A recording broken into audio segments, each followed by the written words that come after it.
And so today I'm going to talk generally about geothermal and its value to a clean energy transition.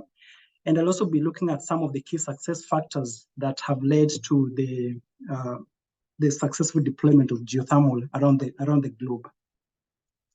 So as Joe mentioned, I am currently working for the International Renewable Energy Agency, IRENA, which is an intergovernmental organization that supports countries to deploy various forms of renewable energy.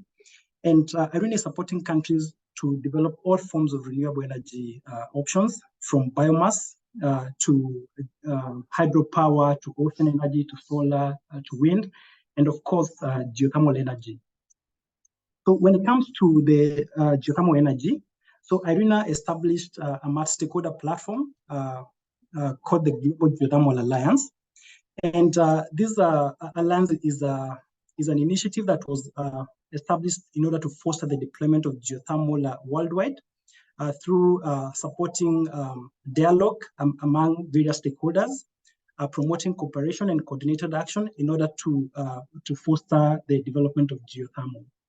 And at the time of its establishment in 2015, the objective was to increase or to support countries in order to increase the installed capacity for geothermal by 5-fold by 2030 compared to 2014, and at the same time increase the capacity of heating and cooling by 3-fold again in 2030 compared to 2014. And how the Alliance has been supporting countries is, one, it supports the countries to undertake market assessments, whereby we look at what are the key drivers for geothermal in different markets, identify the challenges that are there, as well as the opportunities that can promote geothermal further. Then we've also been supporting countries to identify specific obstacles that are inhibiting the accelerated development of geothermal. And for those obstacles that have been identified, the IRENA, through the Global Geothermal Alliance, has been providing advice on how to develop enabling frameworks that can foster investment.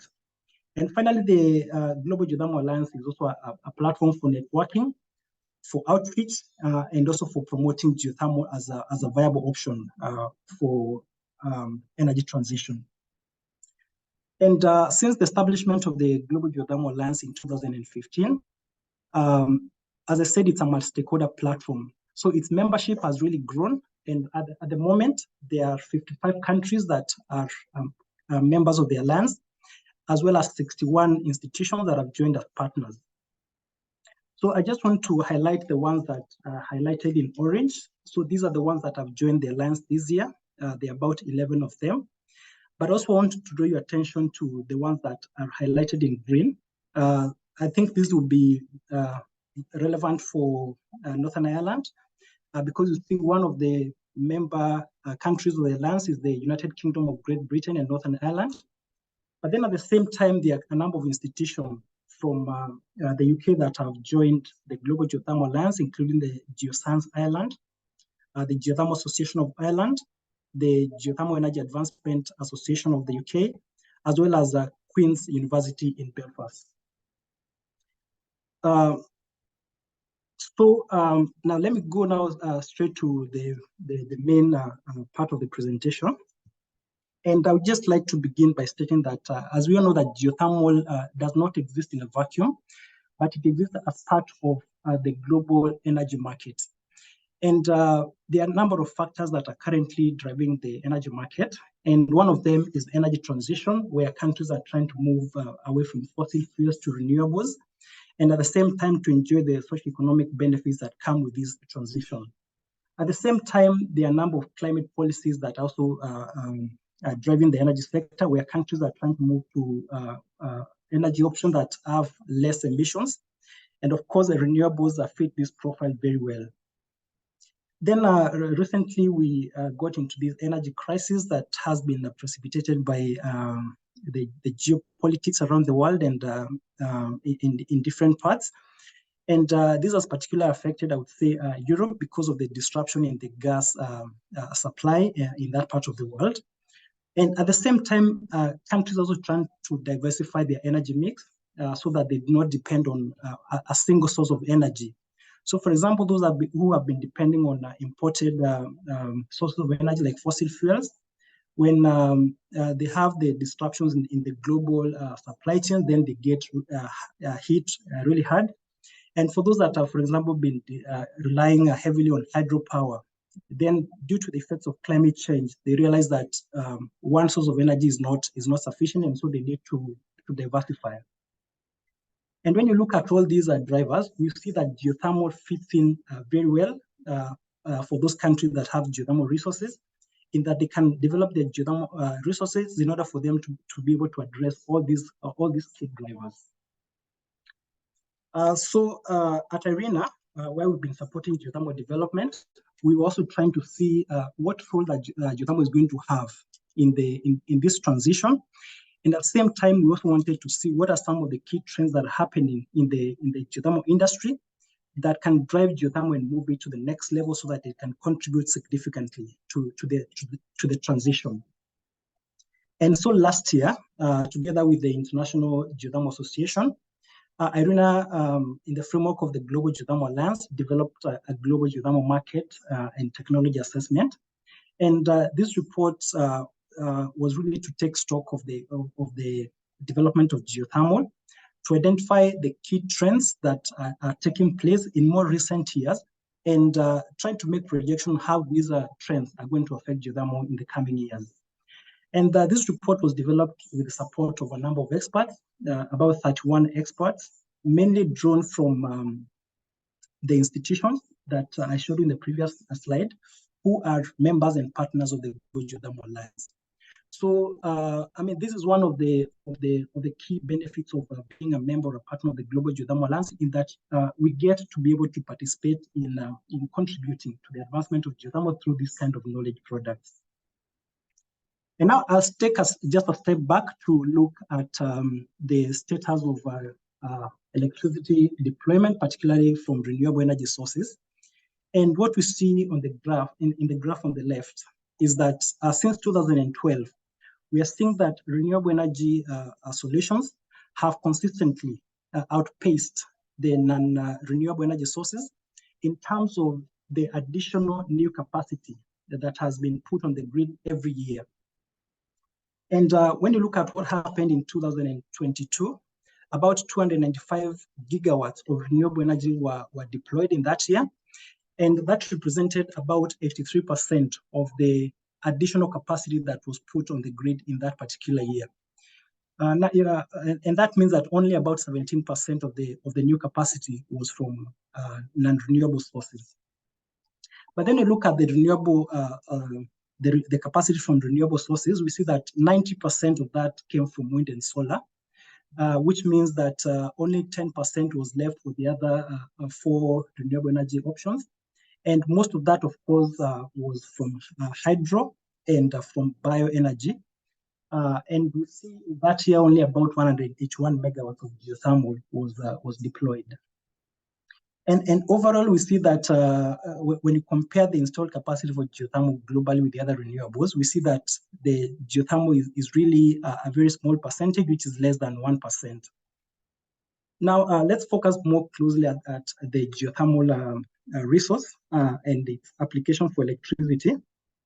And as of 2021, when we developed this report, there were about 16 gigawatts of electricity that was generated from geothermal sources. But this only represented about 0.5% of the installed renewable energy capacity globally, which is really a small number. But we believe that geothermal can do more than the 0.5%. And we will also see some trends that are leading us to come to these conclusions in the coming slides. Then when you look at the growth in the deployment of geothermal over the years, we see that between 2020, between 2000 and 2021, geothermal developed at a pace of about 3.5% for electricity. But in the period between 2015 to 2021, there was a slight acceleration in deployment. And overall, about 30 countries currently have deployed geothermal for electricity generation. And most of these, of course, is in Asia, driven mainly by Indonesia, Philippines, and Japan. But also we find a substantial installed capacity in the United States as well as in Europe. But in more recent year, growth has been driven by activities in Turkey, in Indonesia, in Kenya, and in New Zealand. Now, when we look at geothermal heating and cooling market, at the time of developing this report, we looked at the data from until 2020, where about 107 gigawatts of geothermal heating capacity had been installed.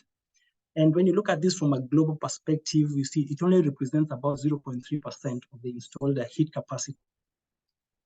And again, when you look at the trends between 2000 to 2020, the capacity grew by about 10.3%.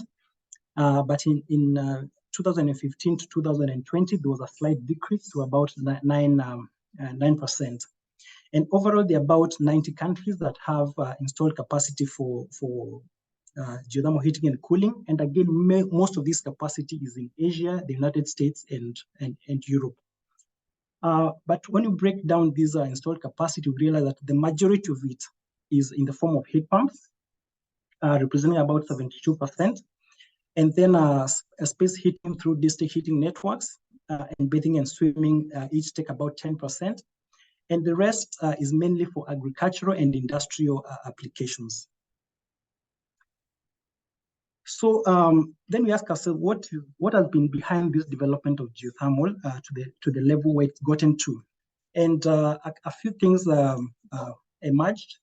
One of them is the development of legal and regulatory frameworks that promote investment. And what we found is that some countries have developed dedicated laws and regulations for the geothermal sector. But in many countries, geothermal is regulated through laws that were developed for other sectors, such as the mining sector, the water resources, and renewable energy. And yet in other countries, we see that geothermal is reserved only for the public sector. And in different markets, because of these, how the laws and regulations have been developed, we see that geothermal has developed in different ways, depending on which law has been used in that country. Another thing that also supported the development of geothermal is the policy instruments that have been put in place. And I would say at the top of it has been the tax incentives and feed-in tariffs that have been very instrumental in driving geothermal development in some key markets, such as Turkey, in Kenya, and Kenya in the recent years. And when you look at the graph on the bottom right, it just shows how geothermal developed in Turkey. So from the year around 2010, the installed capacity was about 100 megawatts. But because of the incentives and the feed-in tariff structures that they introduced, this was able to grow to about 1.6, 1.7 gigawatts in a span of about 10 years. Again, in my country, Kenya, we also had an installed capacity of about 200 megawatts in the year 2000. But this has been, the country has been able to grow this to about 950 megawatts presently, again, driven by a mix of these tax incentives and feed-in tariffs. And then yet in other countries, we are seeing them developing their climate plans, such as the nationally determined contribution, and putting geothermal as a center stage or as the main driver for their decarbonization, such as in the Dominican Republic, where they see geothermal being the main source of energy that is going to enable them to reduce their greenhouse gas emissions. Another key instrument that has been used is the risk mitigation instruments. And these are also of different kinds. We have the public risk mitigation schemes, like the ones that we find in East Africa and in Latin America. But also at the same time, we have the insurance-based risk mitigation facilities, like the ones we find in more mature geothermal markets, like in the Netherlands and in France. And the graph on the left side just shows how geothermal has been developing in the Netherlands, of course, supported by the geothermal risk mitigation guarantee there. And we see significant growth from about one project in 2007 to about 20 projects in in 2021. But despite these supportive frameworks, still geothermal continues to face a few challenges here and there that are inhibiting its growth. And these include the technical challenges such as the geological conditions where geothermal is found, but also this limited availability of data that limits the ability for investors to put their money into geothermal projects. And also in many countries, we find that there's a limited technical expertise to carry out geoscientific studies, to do drilling, as well as to develop and manage geothermal power plants. In other countries, we also have some specific market conditions that are also inhibiting the development of geothermal, and these include inadequate policies and regulatory frameworks. Also, because of the high upfront cost and the high risk profile of geothermal projects, of course, this requires some financing instruments as well as mitigation instruments that are not also adequate in many jurisdictions. And in some countries that have a small energy market, such as the small islands, though some of them have good geothermal potential, the development has really been inhibited because the small market is considered as a commercial risk by many developers. There are also other challenges that are related to the social and environment. One of them being a limited awareness that, of course, leads to public resistance of geothermal projects because people don't really understand the risks that are involved and how those risks can be mitigated, and that can lead to people resisting the projects. We also find that some geothermal projects are located in protected areas such as national parks and in forests, and these has inhibited the development of those geothermal resources. But despite these challenges, we are still seeing some trends that we believe are what seems to be driving geothermal, and we believe that if these trends continue, then we're going to see geothermal playing a more significant role in the future energy systems. And one of these trends is the increasing deployment of low and medium temperature geothermal resources. So previously, many countries were focused on the high temperature geothermal resources, mainly for electricity generation. But then more recently, the development of low and medium temperature resources is gaining traction. And part of the reason is because these medium and low temperature resources are more widely available than the high temperature resources. And they can be found in volcanic settings, in sedimentary basins, in shallow ground. They can also be gotten or co-produced from oil and gas wells and used productively. Now, these low medium temperature resources can both be used for electricity generation as well as for heating and cooling. For heating and cooling, the applications are mainly for space heating, agri-food and industrial applications, as well as bathing and swimming. While for electricity generation, we are seeing an increase in binary technology, which, as we know, utilizes mainly the low temperature and medium temperature geothermal resources for generating electricity. And as you can see on the graph on the bottom right, and I would just like to draw your attention to the part of the graph on the extreme right. So what we've been seeing is that over the years, the share of binary capacity has been growing consistently. And what you're seeing is that before the year 2000, we had about 14% of the installed geothermal capacity being from binary power plants. And then between the year 2000 to 2020 and 2000 to 2010, the installed capacity between that period, about 22% of it was from binary technology. Then when you look at the period between 2010 to 2017, we see that the installed capacity for binary grew to about 52%. And more recently, between 2015 to 2021, it had already gotten to about 58%. And this is, of course, an indication of the increased deployment of the low and medium temperature resources. But we're also seeing some resources below 100 degrees that are being used to generate electricity, but mainly from this very small binary units. And we believe that with the advancement in technology, we are going to see these binary units getting more efficient, leading to more installed capacity for geothermal.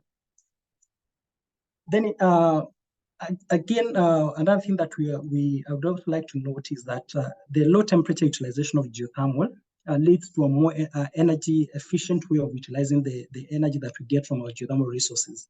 So instead of just using this energy for electricity generation, we can still use the same stream of energy and extract more heat through various direct use applications.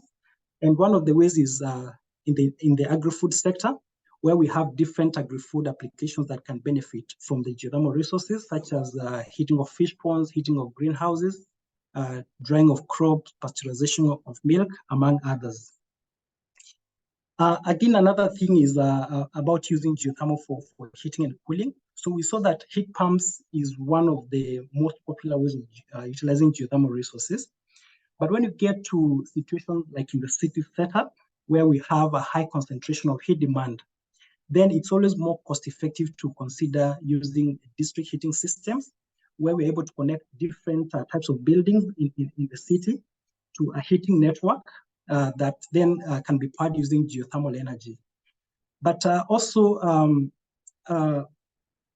the district heating system have advanced to a level that we can also have a mix of various renewable energy options. So not just geothermal, but including other renewables in the networks. And that enables us to use those low temperature renewables that would otherwise not have been used without the heating networks. And recognizing the important role that the medium and low temperature geothermal resources have, IRENA has been developing some knowledge products, and I would like to just focus on two of them. One of them is a guidebook for policymakers on the integration of low temperature renewables in district heating systems, and another one focusing on powering agri-food value chains with geothermal heat.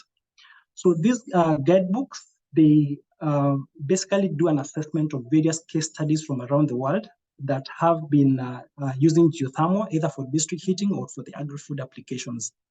And in the assessment, we looked at what are the main factors that led to the successful deployment of those projects. And we're also able to make some recommendations that can be adopted by different countries to their local context in order to also achieve a similar success in the deployment of those geothermal resources. And so I would encourage you to have a look at these guidebooks just to learn about the experiences of different people and how they were able to develop those projects, and see how some of those experiences can also influence the situation in your respective countries. So the other trend that has also been observed over the years is the advancement in technologies, and particularly those technologies that look at getting access to geothermal resources that cannot be accessed using the modern technologies. One of these is the advanced geothermal systems, which of course involves drilling of a series of multiple horizontal wells to extract heat from the hot rocks. And what we're seeing is that these technologies have been successfully piloted, but I understand that they're the phase of trying to demonstrate the commercial viability, which we believe if it's successful, then they can be deployed on a wider scale. Another technology is an enhanced geothermal system that involves a fracturing of the rocks to improve the permeability of the rocks and allow the water to flow underground while it's extracting the heat. And again, these we're seeing a number of projects being developed in the US and Europe and in Australia. Mainly, these are demonstration projects. And again, we also want to believe that once they are proven to be both technically and commercially viable, then it's going to have a bigger impact on the wide-scale deployment of geothermal. Another technology that is also emerging is the use of supercritical geothermal resources that involves drilling deep into the superheated rocks in order to access the high temperature and the high pressure resources down there. And some of the projects that have been initiated in Iceland and also in Japan. So another trend that I would also want to point to is the cross-industry collaboration between geothermal and other related sectors. And one of these related sectors is the oil and gas sector, whereby we see a number of synergies between oil and gas and geothermal, such as similar technologies for drilling and also geoscientific techniques for assessing the resource potential. But at the same time, we also realize that these two industries share similar expertise in terms of the geoscientists, the geologists, geochemists, but also the drillers who are able to get into the subsurface to extract these energy resources. I would also say a key important where a collaboration between these two industries is happening is in the sharing of data.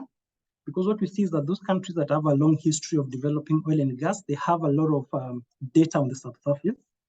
Some of this data is very useful for the geothermal industry, such as the temperature gradient in the subsurface, the type of rock formations there, the presence of permeability. This is all data that is very relevant for the geothermal sector. And it can help to de-risk geothermal resources. And we are seeing some countries such as the Netherlands, where they are making it mandatory to have this data publicly available so that anybody who is interested in learning more about the subsurface can have access to this data from the public portal and be able to use it to make decisions. Another important sector where there's a cross-industry collaboration is in the critical minerals and mining sector. And here, the geothermal industry can benefit from the additional revenue streams that come as about from the extraction and sale of these critical elements. But at the same time, there's also an additional benefit in the sustainability in how these critical minerals are mined. Because getting them from geothermal means that we're not doing any mining operations. So that means even the land footprint for extraction of lithium from geothermal is minimal. The carbon emission from these processes are also less, as well as the water consumption. It's also minimal. Another area of cross-industry collaboration is in the production of green hydrogen, where geothermal is being seen as a baseload form of electricity that can be used to produce green hydrogen in a more efficient way. Again, because geothermal resources have elevated temperature that can enhance the efficiency of green hydrogen production. And many countries already have started to develop their green hydrogen strategies. And some of them are already considering geothermal being a potential source of electricity for the production of hydrogen. And before I come to the end, I would just like to mention about some of another trend that involves international collaboration. And I would say this is very important because some of the challenges that we've talked about in the geothermal industry, they might be too complex for an individual institution, an individual country to address. And sometimes it might require different partners coming together in order to be able to address those challenges and be able to support the development of geothermal. So this international collaboration, of course, is going to involve sharing of the global best practices so that those countries that have already done geothermal projects successfully can share their experiences so that those who are now beginning, they do not have to reinvent the wheel, they do not have to go through similar problem, but they can short circuit the process and be able to develop their resources in a faster manner. Then again, in terms of the development of technical expertise, we are seeing countries collaborating to develop their geothermal centers of excellence, such as what we're seeing in East Africa. I know El Salvador, they're also developing their geothermal center of excellence to develop the expertise, not only for their country, but also for the neighboring countries. And we have some countries such as Iceland that have also been supporting developing countries to increase the technical expertise for the geothermal development. And of course, another area that is also very critical for international collaboration is in the advancing of technological innovation in order to be able to deal with some of those challenges. Then there are various platforms that have been put together to enhance international collaboration. And some of these platforms are taking place at a global level, such as the Global Geothermal Alliance, that is backed by IRENA. We also have the International Geothermal Association that brings together the geothermal industry players from around the world. At the regional level, we have various initiatives in various parts of the world. In Africa, we have the Africa Rift Geothermal Facility. We have EJEC, Geothermica, and GeoEnergy Europe, among others. And then apart from that, we also have some international collaboration that is taking place on a bilateral basis, where countries that have some expertise in geothermal development, they are going out to support other countries that are emerging. And some of these include Iceland, Japan through JICA, and Germany through GZ, New Zealand through their Ministry of Foreign Affairs, and as well as the United States through USAID, among others. So with that, I would like to come to the end of my presentation.